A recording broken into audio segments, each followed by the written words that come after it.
Բարև ձեզ, եթե դիտել եք մեր նախորդ զրույցը,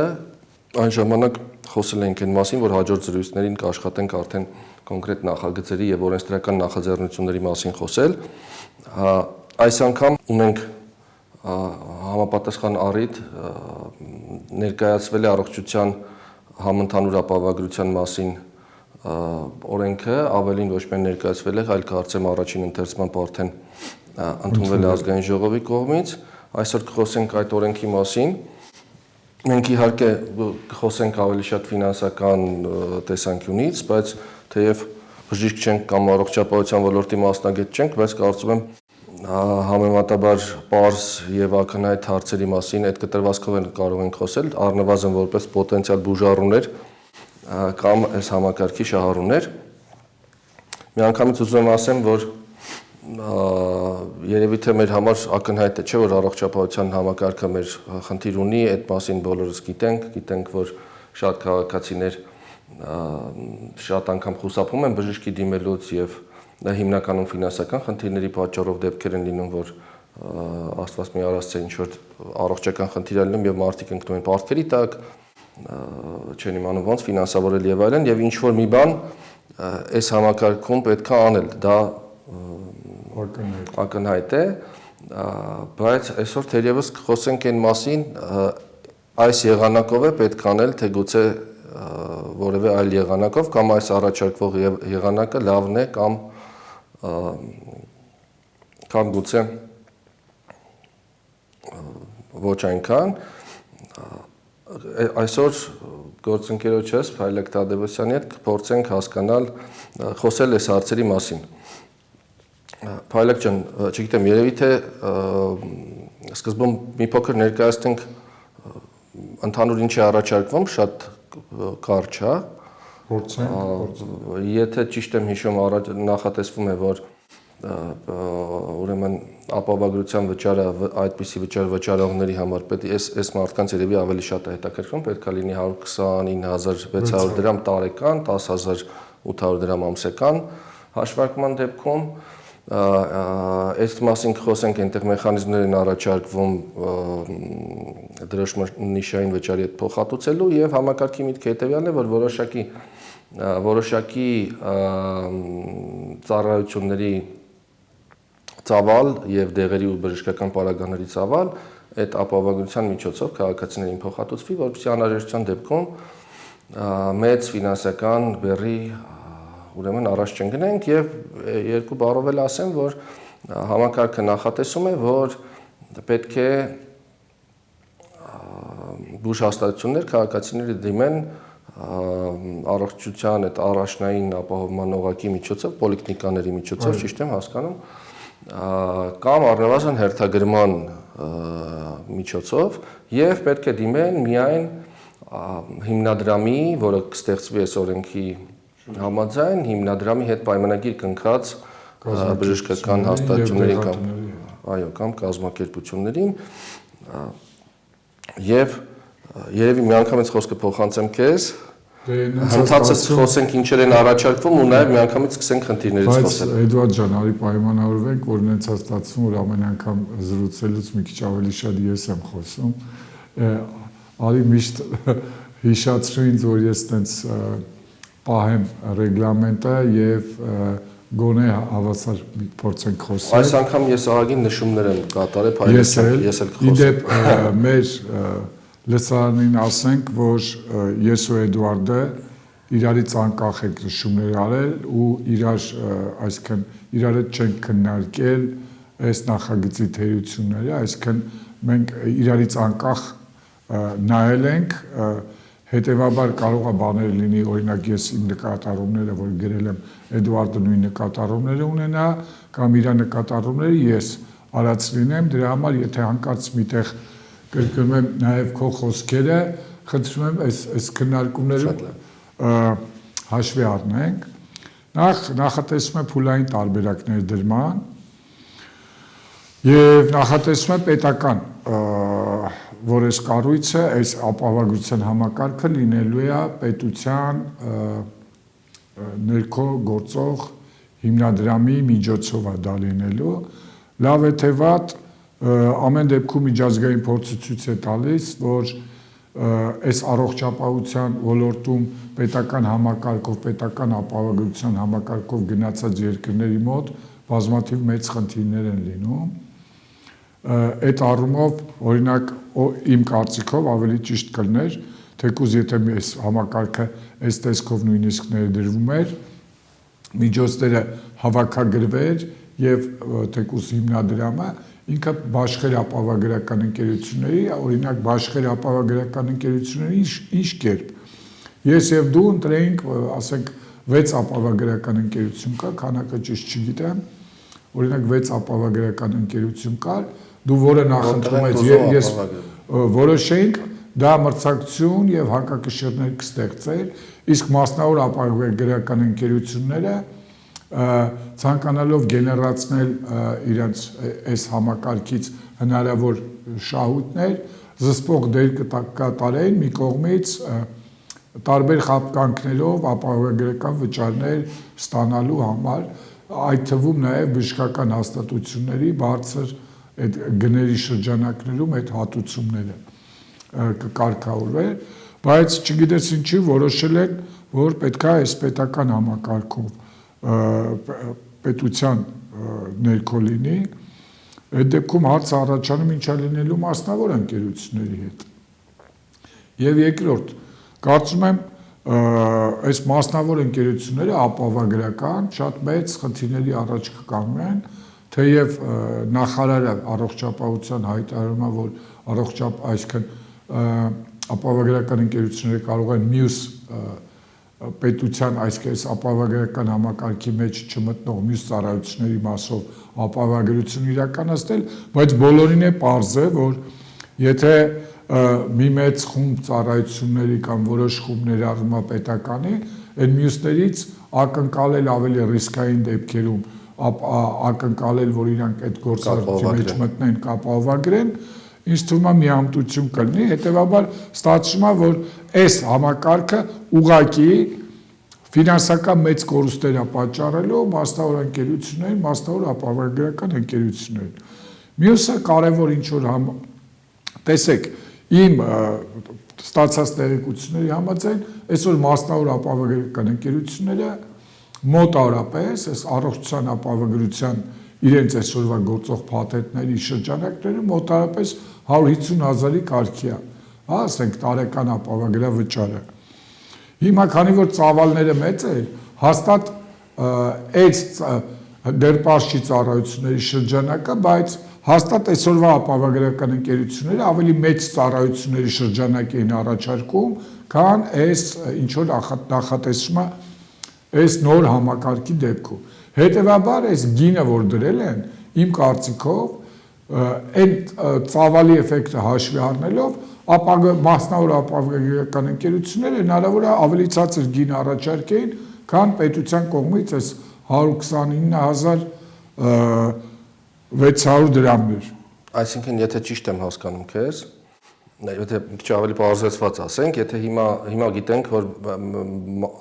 քաղաքացիների ոչ մեծ քանակ է ապահովագրվում, հիմնականում կազմակերպությունների միջոցով են ապահովագրվում, գործատուներն են ապահովագրում եւ այնտեղ կա սահմանափակում հարկային օրենսգրքով, քանի որ 10,000-ի սահմանափակում կա ամսական, շատ ճակերգրված չեն, նաեւ դրա արդյունքում շատ կազմակերպություններ չեն ապահովագրում, իմ կարծիքով եթե դա չլիներ,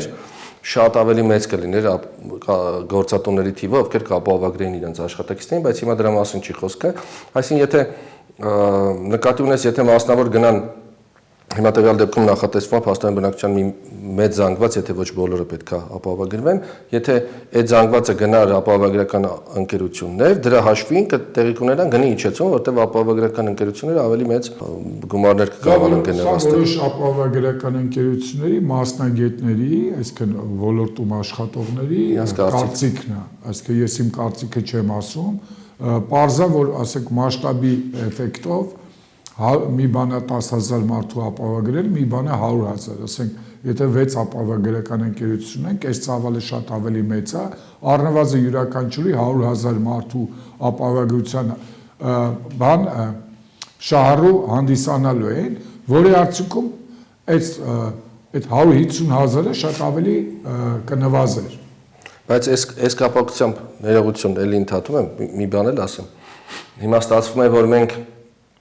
մի կողմից ասվում է, որ ապահովագրական ընկերությունները հիմա մոտարապես 150, չգիտեմ, 120-ից 150 կամ ինչ-որ հազար դրամ են, եւ ստացվում է, որ 129,600-ը էժան է համեմատ 150,000-ի, բայց ես կարծում եմ պետք է նկատի ունենալ այս մասին իմ կարծիքով քիչ իմ տպավորությամբ շատ քիչ է խոսվում, պետք է նկատի ունենալ, որ օրենքում նաև ամրագրված է, որ այս 129,600 դրամը նախատեսված է 2026 թվականի համար եւ օրենքը նախատեսում է հնարավորություն ապահովագրական այս վճարի վերանայման։ Անկեղծ ասած, ես կասկածում եմ, որ այդ գումարը կվերանայվի ապագայում, եթե չվերանայվի, իհարկե շատ ավելի լավ կլինի ու կստացվի, որ իմ կասկածները հիմնավոր չէին, ես ուրախ կլինեմ դրա համար։ Իմ կարծիքով թիվը նվազ թիվ են դրել, որտեղ շատ ավելի հեշտ է նվազ թվով առաջ գնալ եւ բնակչությանը ասել, որ գիտեք ինչ, ընդհանրապես այսքան պետքա վճարեք, կամ ամսական 10,800 հա գալիս,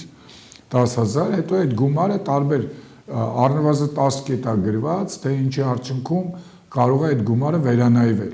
Այդ թվում չգիտես ինչի հիմնադրամի ծախսերի հետ է կապվում վերանայում, այսինքն հիմնադրամի ինչքան շատ փող ծախսի,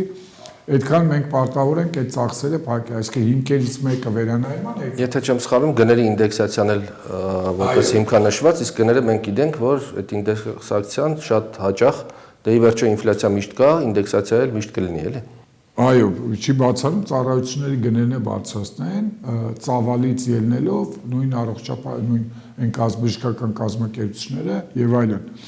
Ես մի քանի նկատառում, եթե փորձեմ, ընդհանուր համակարգի վերաբերյալ մի երկուսը ասացի, որ ճիշտ կներ ապահովագրական ընկերություններին տալ։ Մյուսը, քանի որ պարզ չի էս օրենքի նախագծից, որ ինչ ծառայությունների շրջանակա փակում, այսինքն այդ ծավալը ինչ հիվանդություններ եւ ինչ կոնկրետ այդ հիվանդությունների բուժման ծառայությունների շրջանակը շատ ավելի հեղեղուկ է, կարող է մեկ է պարզվի այսօրվա ապահովագրող ընկերությունները, որ ծառայությունները դրա շրջանակում ծառայություն են մատուցում, ընդամենը կեսը, այսինքն ծառայությունների ընդամենը կեսը փոխհատուցեն եւ մի հատ սենց մի բան ասեմ, զուտ էս համակարգի ներդրման, ուղղակի այսօր հանգամանքների բերումով հիվանդանոցում էի, բժշկական կենտրոնում էի եւ մի հիվանդություն, որը տարեցների համար կամ 65-ից բարձր տարիք ունեցողների համար, որի համար կար պետպատվեր, այսօր հիվանդանոցում ասեցին, որ պետպատվերը վերջացել է։ Այսինքն այնինչ պետք է ասել պետական միջոցներով կամ պետության միջոցներով ֆինանսորով որևէ ծրագրի, ինչ է նշանակում պետպատվերը վերջացել է, կարող է մի օր էլ գան ասեն, գիտեք ինչ, այս տարվա հիմնադրամի փողերը վերջացել են, այլ ծառայություններ չենք մատուցելու այս ապահովագրության շրջանակներում, իսկ մասնավոր ընկերությունների դեպքում ես չեմ հիշում, որ մեկը բողոքի ասի մասնավոր ապահովագրական ընկերությունների, ասի ապահովագրական ընկերությունը փող չունի, դրա համար ձեզ չի հատուցելու։ Հիմա փաստ եմ ասում ու միայն իմ դեպքում չէ, այսօր բազմաթիվ մարդիկ, որոնք այսօր հասնում է այդ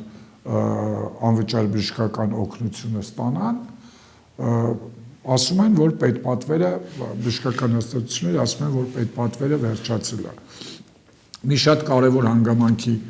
ուզում եմ անդրադառնալ, որ տեսեք, մենք ազգովի փող ենք հավաքում, ի համերաշխություն այն մարդկանց, որոնք բժշկական ծառայությունների կարիք ունեն եւ այլն։ Բայց ինչ է ստացվում, որ հարևան Վրաստանում ծառայությունների գները, որոշ ծառայությունների գներ չեմ կարող ասել ամբողջությամբ, բայց հետազոտություններ կան, մարդիկ ասում են, տեղեկություններ ենք ստանում, որ Վրաստանում ծառայությունների, բժշկական ծառայությունների գները էական ավելի էժան են, քան Հայաստանում։ դեղերի գները էական ավելի էժան են, քան Հայաստանում։ Որպես օրինակ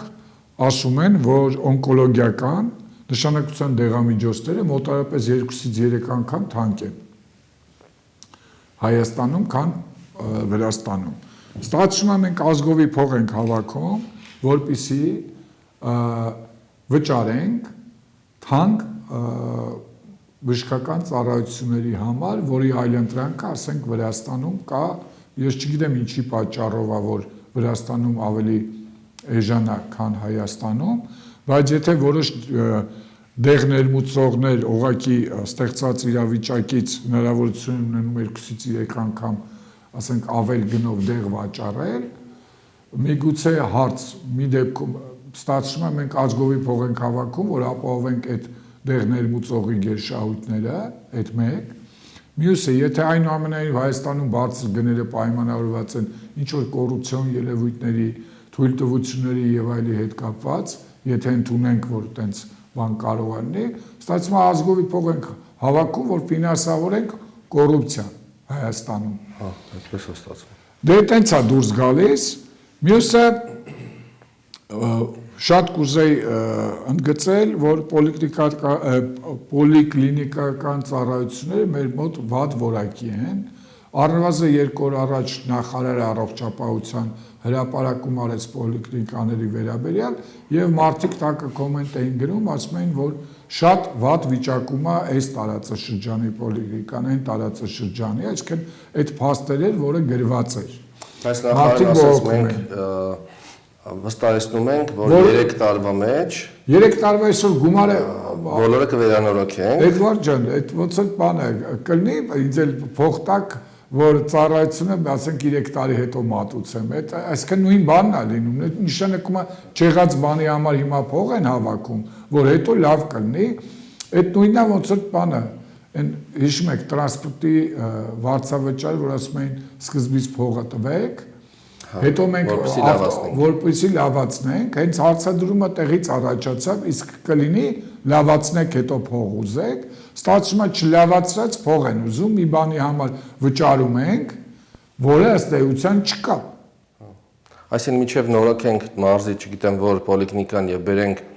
համապատասխան վիճակի, այդ մարզի ապահովագրված բնակչությունը այդ պոլիկլինիկայի հետ խնդիր ունենալու։ Դրա համար ես որեք անդադ ասում եմ, այս ապահովության այս նախագիծը կամ այս համակարգը ոչ թե առողջության մասին է, այլ փողուզելու մասին է, որովհետև այն ինչ որ նախատեսվում է, նախ ծառայությունների շրջանակը նախագծով սահմանված չի, այդ ասենք արդեն բովանդակային մասին, սահմանված չի, դեռ պարզ չի ոնց կսահմանվի, ասում են վիճակագրության հիման վրա ենք որոշելու որ ծառայություններ են ներառվելու այս փաթեթի մեջ։ Այսինքն մենք հիմա փող ենք վճարելու մի բանի համար, որ չգիտենք այդ ինչ է։ Հա, այս էլ շատ հետաքրքիր բան է։ Ես օրինակ չգիտեմ, ընդհանրապես ասած ապահովագրություն ասելով մենք հասկանում ենք նույն մասնավոր ընկերություններին, երբ որ դիմում են որևէ տեսակի ապահովագրության, մարդիկ փորձում են հասկանան ծածկույթը։ Հիմա տվյալ դեպքում մենք ծածկույթի մասին չենք խոսում, ասում ենք ոչ թե ծածկույթով է, այլ ծառայությունների ծավալով։ Շատ լավ։ Բայց ծառայությունների ծավալն այսօր արդեն հայտնի է, ինչ ծավալ է լինելու այդ ծառայությունները։ Ես ճիշտն ասած նախագծի փաթեթը, որ ներկայացված էր, նայեցի դրա մեջ չկա սահմանված ծավալ, որը տրվում է, կարծեմ թե լիազորվում է, որ լիազոր մարմինը կսահմանի։ Բայց մենք այս բանին չգիտենք, ինչ ծավալ է սահմանվելու։ Այսինքն մենք վճարել ենք մի բանի համար, որը չգիտենք դեռ ինչ է։ Հա։ Ըստ էության դա է նշանակում։ Ու նախատեսվում է, որ հունվարի 1-ից փաստորեն իմանալու ենք։ Այո, մնացել է 20 օր հունվարի 1-ին, ավելին ասեմ, ծառայությունների ցանկը եւ այն կազմակերպությունները, որը նախատեսվում է, որ այս համակարգի շրջանակներում պետք է գործեն, այսինքն ում հետ են պայմանագիր կնքելու եւ այլը իրագործեն, գրված է, որ պարտավոր են ներկայացնել իրենց կայքում։ Հիմա այսօր ամսի 20-ը երկրորդ ընթերցում չի ընդունվել։ Տեղել կա գրված, ասում է 3 ամիս առաջ պիտի հրապարակեն բաների ծառայությունների արժեք, համավճար եւ այլ այս հարցեր։ Հիմա 3 ամիս է, ասենք վաղ ընդունեցին, ստացվում է բան։ Ես ճիշտ ասած այդ մասը ուշադիր չեմ եղել, այսինքն եթե վաղն ընդունեցին, եթե մինչև հունվարի 1-ը այս օրենքն ընդունվեց, եւ համապատասխան փաթեթը այլ օրենքների ընդունվեցին։ Այսինքն հունվարի 1-ից սկսած քաղաքացին կամ փետրվարի 1-ից սկսած քաղաքացին, ով որ հունվարի համար արդեն փետրվարի 1-ին ենթադրենք կվճարի համապատասխան ապահովագրավճարը գործատուի միջոցով ենթադրենք։ Փետրվարի 1-ից արդեն եթե առողջական խնդիր ունեցավ, պետք է այս օրենքի համապատասխան եղանակներով բուժում ստանա, հա, այսինքն ժամկետ չկա, որ ենթադրենք 6-րդ ամսից է այդ process-ը սկսելու։ Նման բան չկա սահմանած։ Չէ։ Տեսեք, այս Էդվարդ ջան, իրականում կատաստրոֆա է լինելու, բանը է, հայտարարման համակարգը փառք է լինելու։ Չեն հասցնելու պայմանագրեր կնքել առողջապահական հիմնարկների, առողջապահական բուժ հաստատությունների հետ։ Մարդը հունվարի, ասենք, 5-ին հիվանդանում է։ Այս նախ պետքա գրանցվի այս համակարգում էլեկտրոնային։ Վճարները վճարած լինի։ Հա, վկայագիր ստանա։ Վկայագիր ստանա։ Հիմա փաստը բան է, կազմակերպությունն հրապարակած չի, ում գնա դիմի, ինչ անի։ Այս վկայագրի ստացման հետ կապված մի հարց էլ կա։ Մենք նշել ենք, որ անձը պետք է վկայագիր ստանա, ID քարտով պետք է ստանա այդ վկայագիրը, պետք է դիմի էլեկտրոնային եղանակով, տվյալ անձը կամ նրա կամ նրա լիազորած անձը պետք է վկայագիր ստանա։ Ուրեմն մենք գիտենք, որ մենք նույնիսկ հարկային օրենսգրքում փոփոխություններ կատարեցինք եւ եկամտային հարկի տարեկան հաշվարկների մասով հայտարարագրման համակարգը, որը արդեն ներդրել ենք, դե գիտենք, որ ներդրել ենք արդեն եւ նոյեմբերի 1-ից այդ համակարգը այնպես ներդրեցինք, որ նույնիսկ հաշվարկ չներկայացած քաղաքացիները ներկայացրեցին այդ հաշվարկը իրենց կամքից անկախ ու ստացվեց, որ համակարգը լիարժեք 100%-ով ներդրված է, որտեղ բոլորը ներկայացրել են։ Բայց օրենքում կետ ենք նախատեսել, որ այն անձինք, ովքեր կուզենան հաշվարկը ներկայացնեն, բայց ID քարտի դիմաց կլինեն դեռ ստացած չեն լինի, իսկ մենք գիտենք այդ պատմությունը ինչպես է լինում, այսօր պետք է հերթագրվենք 2 ամիս հետո կամ չգիտեմ երբ հերթը կգա, կգնանք ID քարտ կստանանք եւ այլն։ Մենք գիտենք, որ ID քարտերի հետ կապված խնդիր կա։ Այսինքն մենք ոնց ենք նախատեսում, որ փետրվարին մարդը արդեն ID քարտ պետք է ունենան ու դիմեն բանի վկայագիր ստանալու, բացի դրանից մի հարց է, ուրեմն լավ է, որ լիազոր անձի միջոցով նախատեսել են վկայագիր ստանալ, բայց մենք գիտենք, որ մարդիկ կարող են լինեն ունենան տարբեր աստիճանի հաշվանդամություն, տարբեր աստիճանի ֆունկցիոնալություն, լինեն տարբեր տարիքի, որևէ հաշվանդամություն չունենան, բայց լինեն այն տարիքի մարդիկ, ովքեր ըստ այս օրենքի համարվելու են ապահովագրված, օրինակ 65-ից բարձր մարդիկ, իրենք բան չեն վճարելու, բայց պետությունն ասում է ձեզ ապահովագրում եմ, բայց փաստորեն պետք է իրենք վկայագիր ունենան։ Այս մարդիկ չունենան բավարար հմտություններ էլեկտրոնային եղանակով դիմելու վկայագիր ստանալու, այնտեղ կայքում գրանցվելու եւ այլն այդ ամեն ինչը անելու, որը իրենք պետք է անեն ինքնուրույն կամ լիազոր անձի միջոցով։ Լավ, մենք ասում ենք լիազոր անձը դե մեկին լիազորեք թող անեն։ Բայց եթե այդ մարդը չունի լիազոր անձ, այսինքն լիազոր անձին ինքը պետք է մեկին դիմի առնվազն միայնակ թոշակառուկին է։ Պետք է դիմի հարևանին գոնե, չէ՞։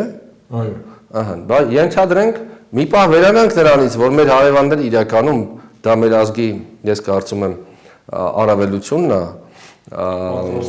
որ մեր մարդիկ պատրաստական են եւ օգնում են իրար։ Բայց ենթադրենք։ Չուզող հարևան։ Հարևանն է, ասում է, Տիկին ջան,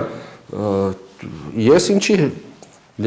բան անեմ, քո վկայագրի համար դիմեմ, գնա դու ինքդ դիմի։ Մենք ինչ ենք մտածում, այս մարդը ոնց է դիմելու, կամ այդ ֆունկցիոնալ խնդիր ունեցող մարդը կամ թոշակառուն, ոնց է դիմելու եւ այդ վկայագիրը ստանա։ Եթե չստացավ, վկայագիր չունեցավ, ակտիվացված չեղավ, չի հատուցվելու։ Ես կոնկրետ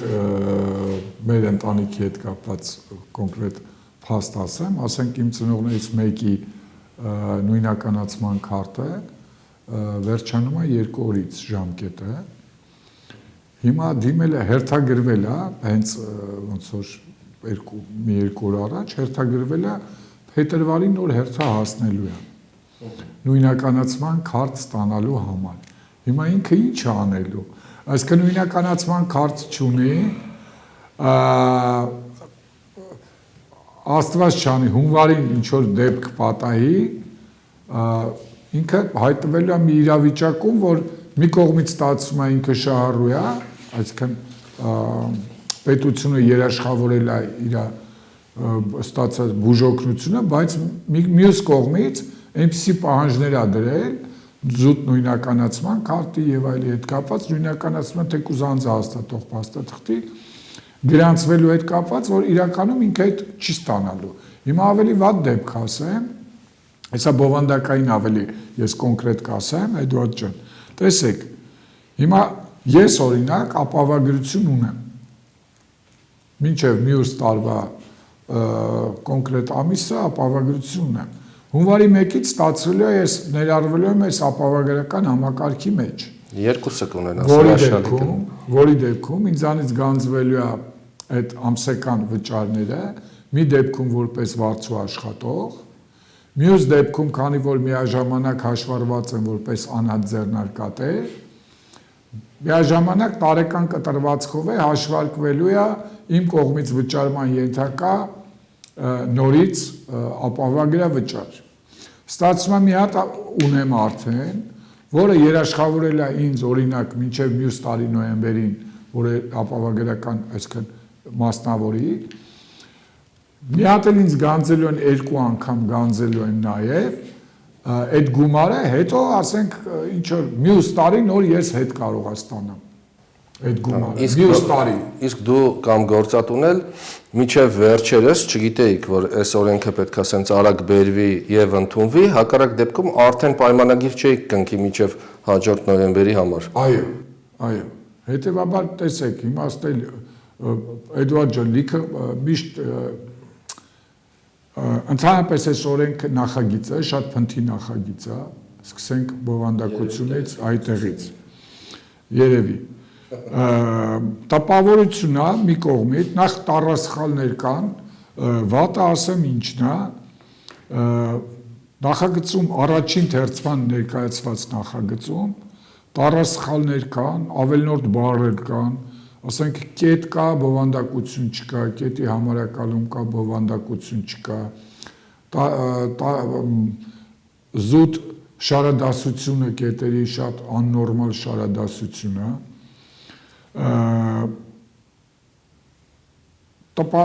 պատգամավորները ես չգիտեմ, ասենք իմ համոզմունքն է, որ պատգամավորները չեն կարդացել ուղղակի այս նախագիծը, թե չէ գոնե մեկ անգամ, մեկը եթե ամբողջությամբ կարդացած լիներ, գոնե մեկ պատգամավոր նկատած կլներ, որ իրար կողք բառը նույն բառը 2 անգամ կրկնվում է, գոնե այդ նկատած կլներ, ասենք առնվազն 2 տեղ նույն բառը իրար կողք բժշկական բառը, 2 հատ բժշկական, ասենք չգիտեմ, այսքան անպատասխանատու մոտեցում առաջին մշակողների կողմից, երկրորդ ընդունողների առաջին կողմից։ Բայց հետո երբ որ ասում ենք, որ ինչ նախագիծ գալիս է եւ պատկերավոր ասած հասկանալի է, որ բառից բուն իմաստով չենք ասում ենք, որ օրենքները ընդհանրապես դակում ենք, նեղանում են, հա, բայց բերում են փաստորեն պատկերացնում ես ազգային ժողովը քվեարկել, ընդունել եւ Հայաստանի Հանրապետության այսինքն օրենսդիր մարմինը պարլամենտական երկրում, որը հիմնական ներկայացուցչական մարմինն է, քվեարկել, ընդունել եւ իր կայքում դրել է առաջին ընթերցմամբ քվեարկված օրենք, չգիտեմ ինչա ճիշտ ասել նախագիծ կամ օրենք, որի մեջ կան տառասխալներ, կետադրական սխալներ եւ կան պարզապես նշաններ, որոնք ես դժվարանում եմ կետադրություն ասել, որտեղ ուղղակի նշան է դրած, ասենք գրած է 6 կետ, 2 հատ վերջակետ կամ բազմակետ եւ ինչ որ նման բաներ։ Շատ անպատասխան։ Այս խոսումը թե ինչ որակով է, հա, այս օրենքը կազմվել եւ բերվել։ Երբ որ նայում ես բաները կառուցվածքին, հնարավոր է այս նախագիծը ավելի ճիշտ կառուցվածքով ներկայացնել եւ օրինակ հոդվածներ կա, որ տարբեր, ասենք, հիվանդությունների դեպքում նկարագրում են պրոցեսներ, նույն բանը կրկնվում է, ասենք, մի դեպքում, մի հոդվածում, երկրորդ հոդվածում տարբեր հիվանդությունների կամ տարբեր դեպքերի համար, նույն բանը ընթացակարգը կրկնվում է։ Մի հոդվածով հնարավոր է այդ ամեն ինչը անել, զուտ տեխնիկանն են ցաներ, չծանրացնել նախագիծը, տպավորություն է ստեղծում, թե այս մշակողները ցանկացել են օրենքի ծավալ ապահովել, նույն բանը ասեք, նույն ընթացակարգը տարբեր դեպքերի համար նկարագրել են, հնարավոր է այդ ամեն ինչը շատ պարզ անել ու ընկալելի անել։ Մի տեսակ մեր հարկային օրենսգրքի նման է ստացվել։ Հա, բայց այս չէ, հարկային օրենսգրքում որոշ բաներ կարգավորեցին, փորձեցին։ Հա, բայց այստեղ բաներ կա, նույն բանը կրկնվում է, Էդվարդ ջան, նույն ընթացակարգը կրկնվում է, ասենք երկու դեպքում էլ, ամեն մեկը առանձին հոդվածով է անում, ներկայացվում։ Այդ մի կողմից այս նախագիծը ոնց որ թե առողջության մասին է, բայց այս նախագծի մեջ ավելի շատ հիմնադրամի մասին է գրված, այսինքն շատ հոդվածներ կա, հիմնադրամի գործունեության հետ կապված գործառույթներին է վերաբերում, այսինքն զուտ վճարի տեսանկյունից շատ ավելի քիչ մաս է գրված, երկրորդ հստակ գրված չի այս նախագծում, թե վճարողները այնուամենայնիվ ովքեր են, ասում է, որ գործատուն պետք է պահի էս անի, են անի, չի ասում պահի, ասում է գործատուն պետք է վճարի, բայց շրջանակը վճարողների, որ հստակ գրվի, օրինակ, ապահովության վճարողները այս անձիկ են։ Անդե դեպքերն է նկարագրած, որ դեպքում ոնց է, այսինքն հաշվարկման վարձու աշխատողներ, բայց իր բովանդակությունը հոդվածի մի քիչ այլ է, այսինքն հստակ սահմանված չկա, որ վճարողները այսինքն գրած է նշված ունենք ապահովագրվողների ցանկը, եթե չեմ սխալվում, խումբը, հա, խումբը 1-ից 15 կետերով, եթե չեմ սխալվում 11-րդ հոդվածներ, թե կամ 15-րդ հոդվածներ չեմ հիշում, ունենք բազան սահմանած, թե ինչից է հաշվարկվում, ունենք նշած, որ գործատուները գործակալ են եւ համապատասխան դեպքերում գործատուները գործակալ են, բայց այդ հստակությունը չկա, թե ի վերջո ում համար են վճարել, բայց քանի որ այդ մասին խոսեցինք, մենք էլ մի քիչ կամ հիմնականում ֆինանսական եւ նաեւ ունենք, այսպես ասած, մի քիչ էլ հարկային ուղղվածություն, մի փոքր կուզենայի այդ հարցին անդրադառնայի, ուղղակի որպեսզի մարդիկ տեղյակ լինեն, որ նախատեսվում է, որ անհատ ձեռնարկատերերը եւ նոտարները իրենց մասով հաշվարկը կտան տարեկան հաշվարկներով եւ կվճարեն այդ գումարները, իսկ այլ հարկ վճարողները, այսինքն նրանք, ովքեր կլինեն հարկային գործակալ, ուրեմն կտան իրենց եկամտային հարկի եւ սոցիալական վճարների ամսական հաշվարկների հետ, ենթադրում եմ հաշվարկների ձևում ինչ որ բան պետք է ավելացվի եւ այլն, որովհետեւ ապահովագրական վճարները Երևան եւ այդպես կարտացոլվի ու կվճարվի, նախատեսված են նաեւ տուժեր, եթե չեմ սխալվում, հարկային օրենսգրքում սահմանված էլի նույն տուժերն են, այսինքն 0.075% օրական ուշ վճարելու համար եւ կա եւս մի հետաքրքիր կարգավորում, որովհետեւ մենք խոսում ենք ֆիքսված գումարի մասին, մենք ի տարբերություն այլ հարկերի եւ վճարների տոկոսային դրույքաչափեր չենք կիրառվում այս դեպքում, խոսում ենք ֆիքսված վճարների մասին եւ այնտեղ մի այսպիսի դրույք կա նախատեսված, եթե որևէ ամիս քաղաքացին ով ապահովագրվող անձ է եւ պետքա վճարի այդ ապահովագրավճարը ենթադրենք աշխատավարձ չի ստանում կամ ինչ որ պատճառով աշխատած չի ստանում կամ եկամուտ չունի կամ քիչ ունի, նշված է, որ ինքը պարտավոր է կամ դիմել գործատուին, դիմում գրել եւ ասել գործատու ջան, խնդրում եմ ուրեմն իմ փոխարեն այդ ապահովագրական վճարը վճարի, հետո հաջորդ ամիսներին երբ որ կստանամ աշխատավարձ, համաձայն եմ, որպեսզի այդ գումարից այդ քո վճարած նախկինում վճարած իմ փոխարեն վճարած ապահովագրավճարները դուրս գան կամ օրենքը ասում է կամ պետք է ինքնուրույն վճարի։ Եվ այստեղ հստակություն չկա ի վերջո այդ դիմումը եթե գրում է,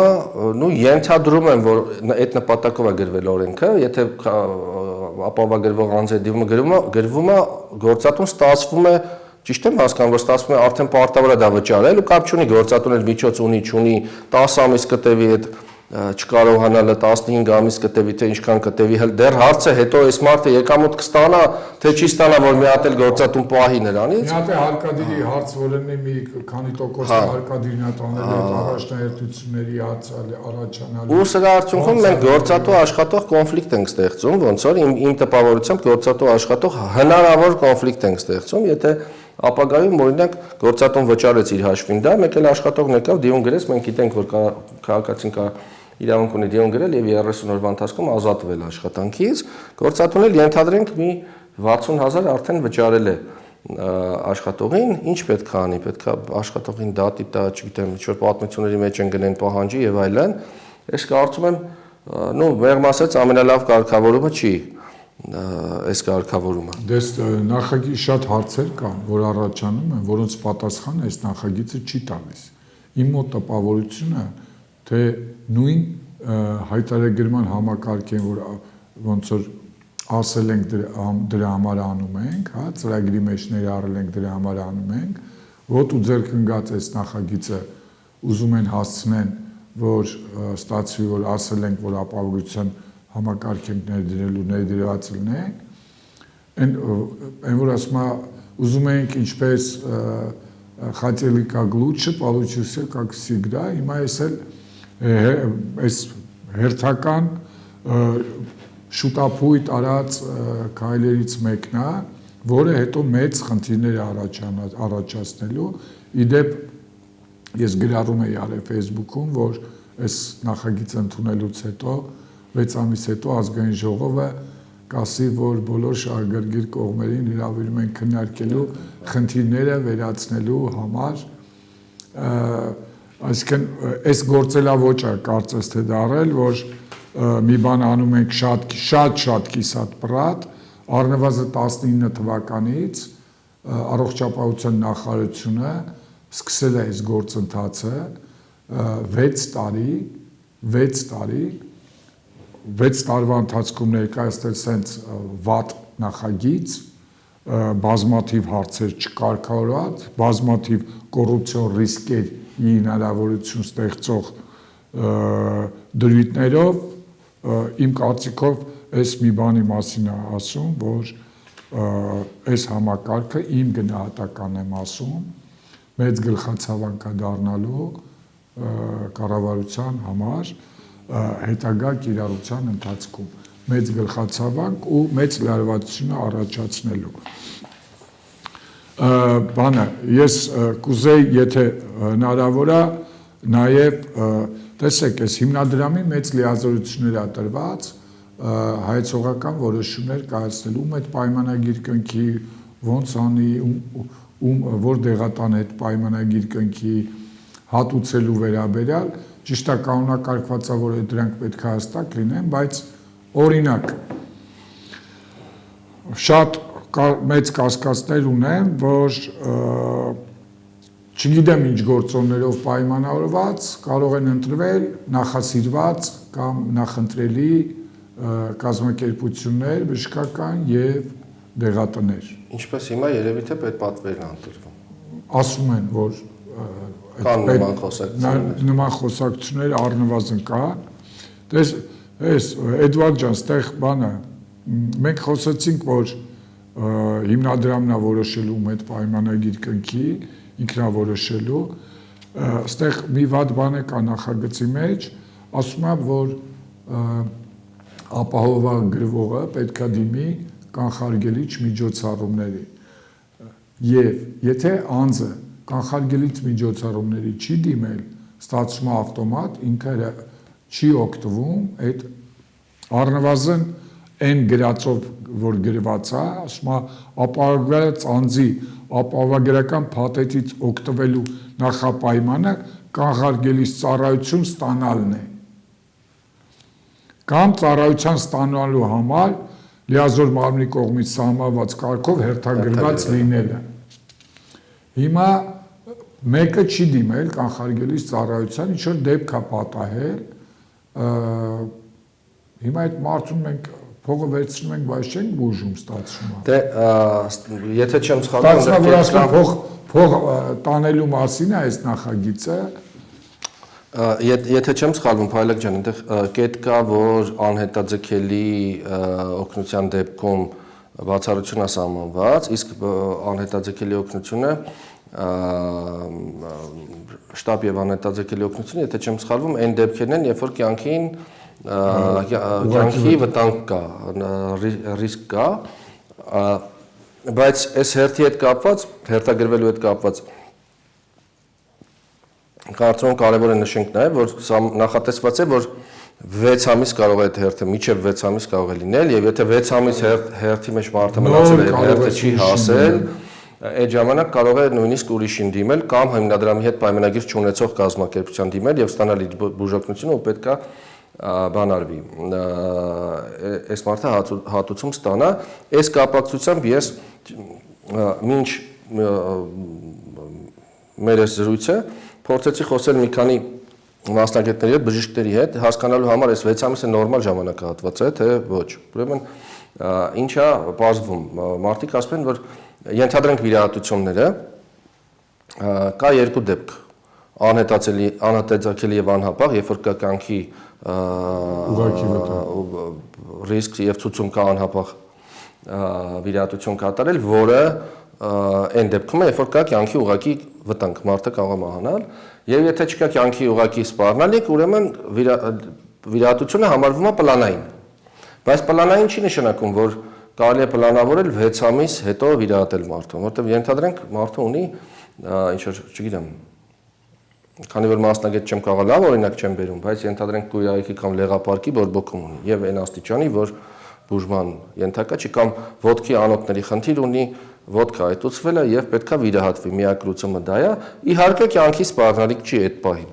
Մարդիկ ասում են, բժիշկներն ասում են, որ բայց դա չի նշանակում, որ կարելի է 6 ամիս հետո պլանավորել եւ ողջամիտ ժամկետը դա 3-ից առավելագույնը 6 շաբաթը կարող է լինել, որտեղ բացի ամեն ինչից մարդու առողջական վիճակում տեղի են ունենում փոփոխություններ, որոնց մի մասը կարող է կամ վիճակը ծանրացնել կամ անդառնալի լինել։ Բայց փաստորեն մենք օրենքով նախատեսել ենք, որ մարդը մինչև 6 ամիս կարող է հերթում սպասի, մինչև իրեն կվիրահատեն։ Եվ ենթադրում, եթե գրել ենք 6 ամիս, ուրեմն ունենք ինչ-որ հաշվարկներ եւ ենթադրում ենք, որ դա 6 ամիս է։ Երևի 6 ամիս կլինի, հակառակ դեպքում գրենք 3 ամիս, օրինակ, որը մոտարապես լավ 6 շաբաթից էլ ավել է, բայց մի քիչ ավել, շատ չի։ Երևի թե էս է դա։ Այդ ծավալները կմեծանան, հետեւաբար այդ 6 ամիսը հաշվել են երևի, որ 6 ամիսը հազիվ հասցնեն 6-րդ ամսին։ Բայց հիմնավորումներում մի բան էլ է գրված, ինչ որպես նպատակ թե ինչ հարց ենք լուծում, ինչ խնդիրներ ունենք եւ ինչ հարց ենք լուծում, ուզում լուծել նաեւ համակարգի ֆինանսավորումը այս եղանակով ավելացնելու միջոցով, նշված այն, որ մենք ունենք բժշկական կազմակերպությունների թերի ծանրաբեռնվածություն, որ բնակչության մի զգալի մասը չի դիմում բժշկի կամ չի դիմում պոլիկլինիկաներ եւ ոչ բավարար ֆինանսավորումը առողջապահության համակարգի բերել է բժշկական մասնագիտացված անձնակազմի պակասի։ Հիմա ստացվում է փող ենք հավաքում, որ վատ որակի։ Այսինքն այսօր պակաս ունենք, ու այդ պակասով մարդկանց ասում ենք բերեք փողերը տվեք, որտեղ այնտեղ մի կազմակերպություն կա, լավ չի աշխատում, փող չի կարող աշխատի, իրան փող տանք։ Բայց այս մասով էլ Փայլակ ջան, ես էլի այդ մասնագետների հետ խոսալուց ես ընդհանրապես ասած մինչ այսօր ես գիտեի, որ մենք բարեբախտաբար ոնց որ ունենք լավ բժիշկներ, ունենք շատ լավ բժիշկներ տարբեր ոլորտների եւ այլն, եւ ինչքան հասկացած, այդտեղ նկատի ունենք մասնագիտական անձնակազմի պակաս, նկատի ունենք էլ պոլիկլինիկաների համակարգում պակաս, եւ այնտեղ որակի պակաս։ Այո, եւ որակի պակաս ունենք եւ անձնակազմի պակաս ունենք, ու նաեւ որակի պակաս ունենք նաեւ անձնակազմի պատճառով, որտեղ որակյալ բժիշկը չի գնում պոլիկլինիկայում աշխատելու։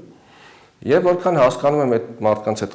զրուցելուց, հասկանում եմ, որ այստեղ աշխատավարձերն էլ կարևոր նշանակություն ունեն, որտեղ իր մասնակցության մեջ խորամուխ եղավ փորձառու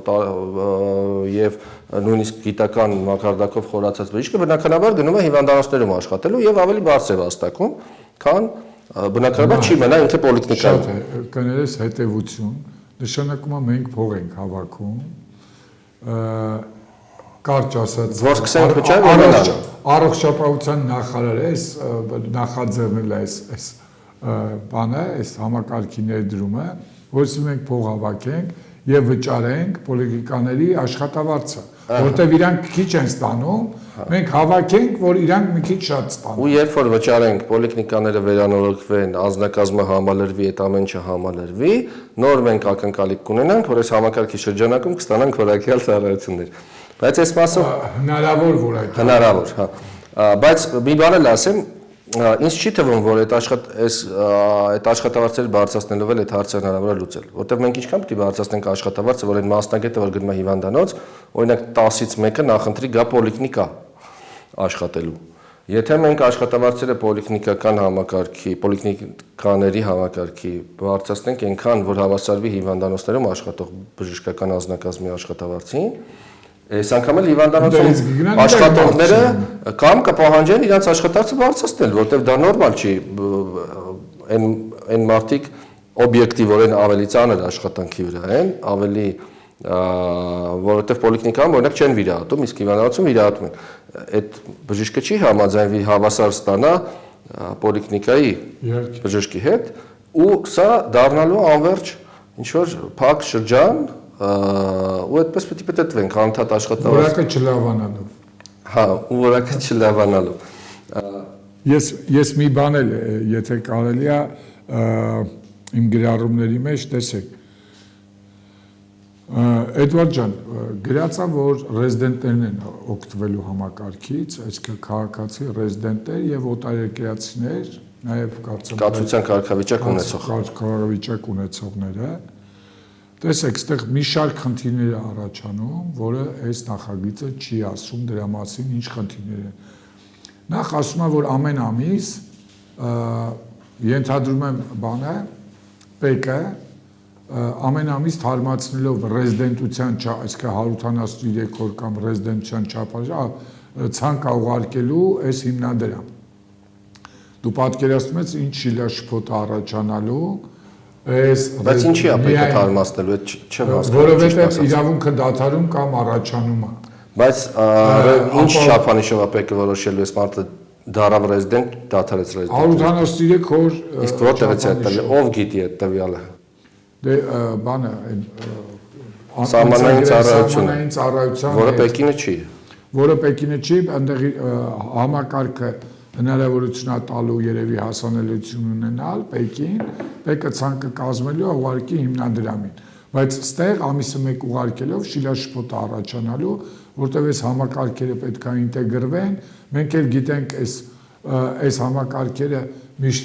ոնց են ինտեգրվում։ Ոնց են ինտեգրվում, տես բանը քանի տարի առաջ օրենք ընդունեցին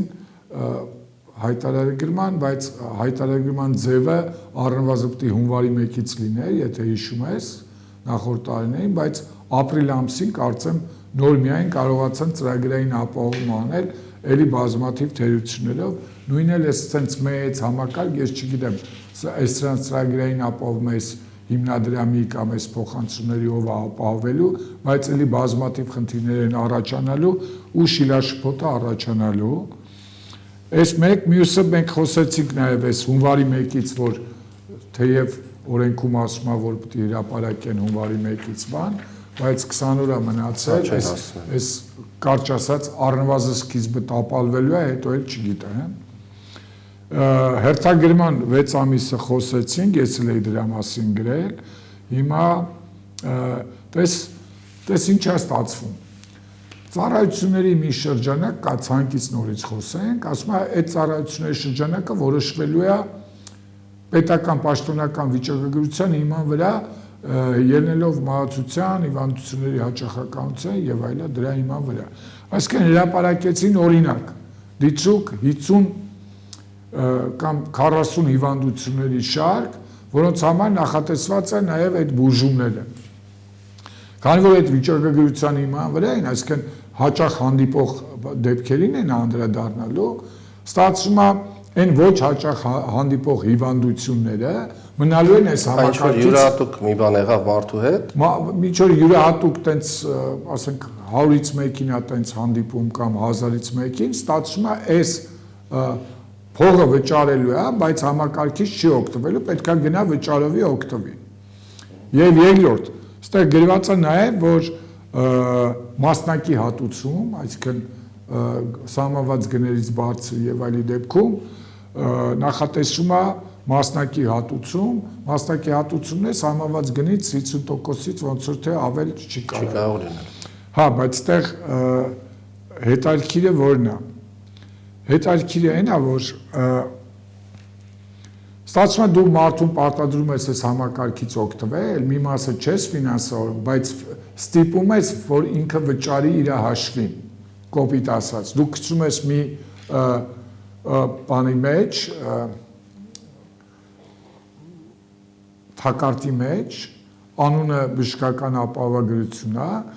այն դեպքերում, երբ որ պետությունը չի ֆինանսավորում, այսինքն հիմնադրամը չի ֆինանսավորում, բայց մարդուն ստիպելու ես այն 50%-ը ինքը վճարի։ Բայց ամենահետաքրքիրը ինչա գրված նախագծում, ես ասեմ, շատ հետաքրքիր է, նպատակ դա մասում է գրված, ասում է գրել են, որ համաֆինանսավորումը կամ մասնակի հատուցումը նախատեսել են նրա համար, որ հնարավորինս քիչ մարդ կարողանա օգտվի, այսինքն ծավալները մեծ չլինեն։ Ես կարծում եմ, նպատակ դաշտում գրված է նպատակն է նպաստել բնակչության առողջապահական կարիքների բարելավմանը, բարձրացնել բժշկական ապահովության և սպասարկման ծառայությունների հասանելիությունը, նպատակ դաշտում է, բայց երբ որ կարդում ենք համավճարի սահմանման նպատակ մասը, նախատեսում է մասնակի հատուցում, որպեսզի զսպեն բժշկական օգնության և սպասարկման առանձին ծառայությունների անհարկի սպառման ծավալները։ Այսինքն դե հավեսի համար ասում չգնան, էլի։ Կոնֆլիկտ կա, ասում, մի կողմից ասում ժողովուրդ ձեր առողջության մասն ենք մտածում, բայց ասում տենց շատ չոգևորվեք, էլի։ Ասում համավճար ենք անում, որ մի բան էլ դուք տաք, որ տենց հաճախ չգնաք։ Հաճախ չգնաք, չնայած կարող առողջական խնդիր ունեք, բայց զսպեք ձեզ։ Այն ինչի մասով հիմնավորում էր, ասում են, մարդիկ չեն ուզում իրանց գրպանից փող, այսինքն այս խնդիրը կա, դրա համար համերաշխություն, սենց սոլիդարություն, մյուս կողմից ասում է, այսինքն դրել ենք, որ մարդիկ հաճախ չօգտվեն։ Հիմա ասում է, այն հայտի դասական ասում է, հիմա կողմնորոշվեք, դուք ուզում եք բուժեք, թե չբուժեք։ Դե ես այդ մասը հետ համաձայն եմ, Փայլակ ջան, դե մարդիկ կան, չէ՞, մի տեղը ցավում է վազմաբժշկի։ Հիմա մարդիկ ասում են, դուք մի քիչ դիմացեք, ասում են ամեն ցավին հո բժշկի չեն գնում։ Հələ 6 ամիս էլ հերթագրել ունեն։ Այս մասը, քանի որ սրանից խոսեցինք, մի մոտ էլ է այդ տպավորությունը, Փայլակ ջան, որ մենք ավելի շատ ոնց որ ֆինանսական խնդիր ենք ուզում լուծենք։ Ինչի համար, որտեղ նույն օրենքի հիմնավորումներում, որտեղ գրած է նպատակները, ինչ խնդիրներ ենք ուզում լուծենք եւ այլն, այնտեղ տեղեր կա, որ ասում է, որպես ակնկալվող արդյունք նշվում է, որ ֆինանսական ուրեմն ցուցանիշները կբարելավվեն եւ լրացիչ հարկային մուտքեր կլինեն, քանի որ ֆինանսավորությունը կաճի, շահույթները եւ նշված է նույնիսկ եթե չեմ սխալվում, ասում է բուժհաստատությունները հիմա 16% հարկ են վճարում, հետեւաբար շահույթները կավելանա եւ հարկ կվճարեն եւ այլն, եւ տպավորություն ստանում այդ նման հիշատակումներից հիմա մեջբերեմ, հա, ինչա նշված է համաձայն որպես էֆեկտ, հա, ինչ կլինի, համաձայն բժշկական կազմակերպությունների կողմից ներկայացված ֆինանսական ցուցանիշների 2019 թվականին հիվանդանոցային եւ արտահիվանդանոցային, այստեղ զարմանալի է նաեւ թե ինչի 2025 թվականին օրենք ենք վերում, նշում ենք 2015 թվականին ինչ ա եղել։ 19 թվականին, ասենք ես չեմ հասկանում, չկա 24 թվականի ցուցանիշները, 23-ինը գոնե, 22-ինը, լավ 21-ինը վերված է 19 թվին ինչ որ ցուցանիշ։ Իսկ թվում է բան միջազգային բանկերից մեկն է ֆինանսավորել է այդ մասը, տվյալները այդ ֆինանսավորման արդյունքում է ստացել, դրանից հետո ֆինանսավորող չի եղել։ Դրա համար ցուցանիշները Ուրեմն նշված է 19 թվականին հիվանդանոցային եւ արտահիվանդանոցային ծառայություններից ստացված եկամուտներից պետական թուրքերի եւ հարկերի մասով վճարումները կազմել են 16%։ Եվ նշվում է, որ ակնկալվում է, որ ահա ներդրումից հետո ահան էս համակարգն է, բժշկական ծառայությունների մատուցման արդյունքը պետական բյուջե հարկերի եւ թուրքերի տեսքով գումարների վերադարձ, յուրաքանչյուր փուլում ահա շրջանակներում հատուցումներին ուղղված գումարներին համապատասխան։ Կամ կպահպանվի, ասում է, կամ կավելանա ցուցանիշը, այսինքն ստեղ նախատեսվում է, որ այս մասով շահույթները եւ դրա հետևանքով նաեւ հարկային մուտքերը թուրքերի եւ հարկերի տեսքով կավելանա։ Ու քանի որ նման հիշատակումներ կան հիմնավորումներում, ու նաև օրենքի նախագիծը ուսումնասիրելիս մի բան էլ ենք նկատում, օրինակ մենք գիտենք, որ հա այս հատուցումը ֆինանսավորումը նաև օրինակ քրոնիկ որոշակի հիվանդությունների կանխարգելումը, օրինակ դիցուք շաքարային դիաբետը, որը դեղեր են մարդիկ օգտագործում, եւ գիտենք, որ պետությունը այսօր արդեն անվճար այդ դեպքում դիաբետիկներին անվճար դեղեր է հատկացնում։ Հիմա ինչ է ստացվում, այս համակարգը որ ներդնում ենք, ենթադրենք այդ դիաբետիկը աշխատող քաղաքացի է եւ ընկնում է ապահովագրական վճար վճարողների ցանկ, ստացվում է այս մարդը 3 ընդամենը անվճար իր դիաբետի դեղերը ստանում էր, այսօր արդեն ապահովագրական վճար վճարելու արդյունքում պետքա շարունակի ստանալ այդ իր անվճար դեղերը։ Նման կարգավորումներից տպավորություն է ստացվում, որ սա մենք նախատեսում ենք մի կողմից արդեն ասեցիր, որոշակի բեռպետության վրայից հանել, մյուս կողմից ֆինանսավորումը ավելացնել քաղաքացիների հաշվին, որ լուծենք այն հարցերը, որոնք ապահովագրական այս համակարգն ունենալու համար պետք է լուծած լինեինք, այսինքն լիներ համապատասխան պոլիկլինիկաների հագեցվածություն, բուժանձնակազմի հագեցվածություն եւ այլն, որ ասում ենք 3 տարվա մեջ խոստանում ենք կանենք, եւ ասում ենք այս մտադրություն ունենք, այս գումարներ հավաքագրենք, որ այս խնդիրները այսօր լուծենք, վաղը լավ լինելու հույսով։ Բայց մի հետաքրքիր բան ասեմ, քանի որ խոսեցիր այդ միկրո եւ այլն ով ոնց ինչ է տալու, բայց հիմնավորումների մեջ ինչա նշված որպես արդյունք որ կհասնենք, ասվում է որ ներդրումը համակարգի կխթանի նաև եկամուտների հայտարարման համակարգի ներդրմանը։ Իսկ մենք փաստորեն մինչ այս գիտեինք, որ այս համակարգը արդեն ներդրվել է, ու առնվազն այս տարի արդեն ներդրվեց, ավելի լավ ներդրել չի լինում այդ համակարգը։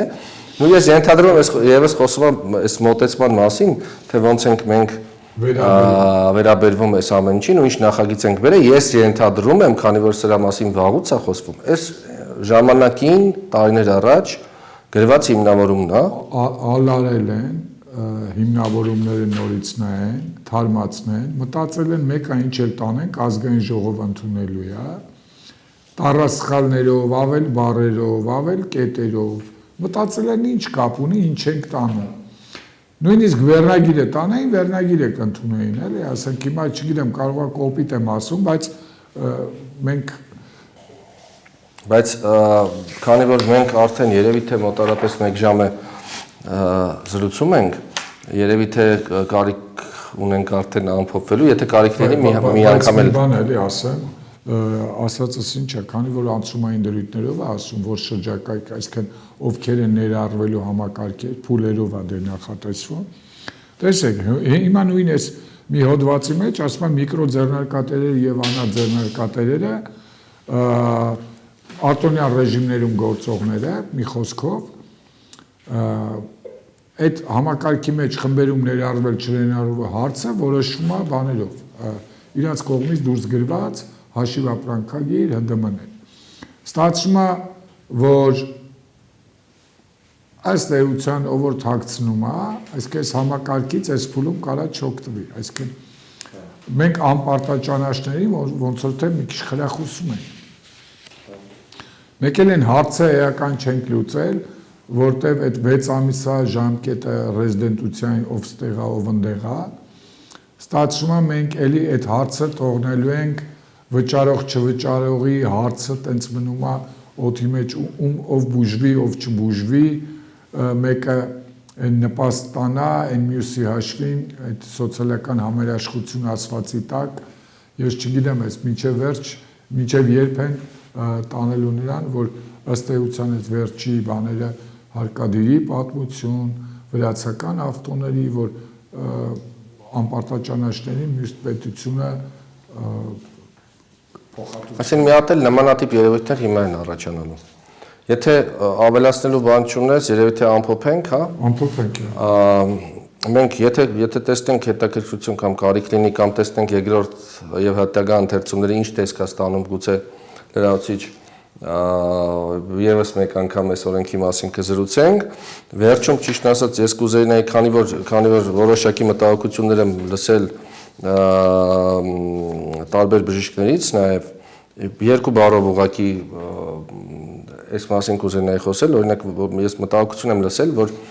մոտարապես նախատեսվում են հիմնադրամի հետ պայմանագիր կնքող կազմակերպությունները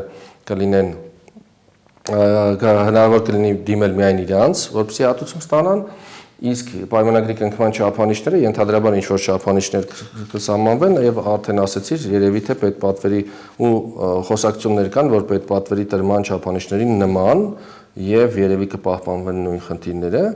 ու այստեղ հարց առաջանում մարդիկ մտահոգություն են հայտնում, որովհետեւ այս ծառայությունը ընդհանրապես առողջապահական ծառայությունների բժշկին դիմելը որոշակի, այսպես ասած, ակնհայտ է, էլի, որ ինչ-որ ինտիմ բնույթի բան է եւ մարդը պետք է մի կողմից վստահ իր բժշկին, մի կողմից ամեն մարդու չի կարող դիմել իր առողջական խնդիրներով, ամեն բժշկի չի կարող դիմել քաղաքացին եւ մտահոգված են մարդիկ այն մասով, որ ինչի ենք մենք սահմանափակում քաղաքացու իր ուզած բժշկին կամ իր ուզած բուժհաստատությանը դիմելու հնարավորությունը, ես չգիտեմ, ես հուսով եմ, որ այս մասով կամ բոլորը կներառվեն Հայաստանում գործող, որովհետև ի վերջո մենք լիցենզավորված է այդ գործունեությունը եւ առողջապահության նախարարությունը լիցենզիա է տալի բուժհաստատություններին։ Հիմա հարց առաջանում, եթե առողջապահության նախարարությունը լիցենզիա է տալիս բուժհաստատություններին, եթե համարում է, որ իրենց գործունեությունը համապատասխանում է անհրաժեշտ չափանիշներին, այդ դեպքում ինչի պիտի հիմնադրամը մի հատ էլ իր չափանիշները սահմանի եւ տարբեր կազմակերպությունների հետ կնքի կամ չկնքի պայմանագրեր։ Կարճ բան ասեմ, հնարավոր է օրինակ այն գնային սեգմենտը, որ շարադրի հիմնադրամը, այսինքն այս ծառայությունը, այսքան արժեշտ ծառայություն, հա, այն մյուս տեղերը, մյուս չդիմեն միայն նրա համար, որ այդ արժեքներով այդ բուժումը չեն կարող իրականացնել։ Եթե գերագնահատված չի լինի այն մյուսների գները, այսինքն խելամտության շրջանակներում կստացվի պետությունը ավելի ցածր գին սահմանե, քան իրականում այն անհրաժեշտ դեղամիջոցներով անհրաժեշտ է, որ դրա բուժումը լինի։ Այսինքն մենք ստեղ երկու տարբեր իրար երկու բևեռներում երևույթների հետ կարող է գործ ունենանք։ Մի դեպքում քո ասածը իհարկե լինի, պետքա կանոնն հենց հստակ սահմանվի, օրինակ, եթե ծառայությունը մատուցում է ու այս գնի շրջանակներում է, ավտոմատ պայմանագիրը համարվում է կնքված։ Ուզում եմ ասել, այս որպես առաջարկ կարան ընդունեն։ Թող ընդունեն, որ այդ քո ասած խնդիրը ինչ որ մեկի դիմելու եւ այլն, այդ հարցը դուրս գա, հակառակ դեպքում ստացվում է, ով որ նախընտրելի է իրան կարելի է պայմանագիր կնքել, ով որ նախընտրելի չի, ինքը այդ շրջանակից դուրս է մնում, այս բացահայտ կոռուպցիոն ռիսկեր ունի եւ երկրորդ առաջարկ լավ կլինի, որ ընդհանրապես առողջապահության նախարարությունը վերանայի դեղերի լիցենզիաների, դեղերի ներմուծման տրվող լիցենզիաները, որտեղ բազմաթիվ լավորակ դեղեր կան, ասում են, որ Հայաստանում զուտ այդ լիցենզավորման գործընթացի երկար լինելու եւ բարձր վճարների հետ կապված այդ դեղերը չեն ներմուծում Հայաստան, ներմուծում են անօրինական։ Հիմա մարդիկ ուզում են բուժվեն, ստացվում է այդ ծախսը իրանց ոչ մեկ չի հատուցելու որակյալ դեղերը։ Շատ լավ, շնորհակալություն հայտնենք մեր դիտողներին, շնորհակալություն, եթե դիտում եք, եթե հետաքրքրում է, եթե հետաքրքիր է, կրկին առաջարկում եմ բաժանորդագրվել մեր YouTube-յան ալիքին, եթե մեկնաբանություններ կունենաք կամ ինչ-որ հարցերի մասին կուզենաք, որ ապագայում զրուցենք, կարող եք գրել, մենք անպայման կանդրադառնանք։ Շատ բան էինք նախատեսել այս անգամվա համար, ուղղակի ժամանակը չի ներում, որպեսզի ձեզ չցանցրացնենք, գուցե մի անգամ էլ կխոսենք այս թեմայով, որովհետև այնքան խնդիրներ ենք դուրս բերել, որ մեկ ժամում հնարավոր չի խոսել։ Շնորհակալություն, լավ մնացեք։ Առողջ մնացեք, շնորհակալություն։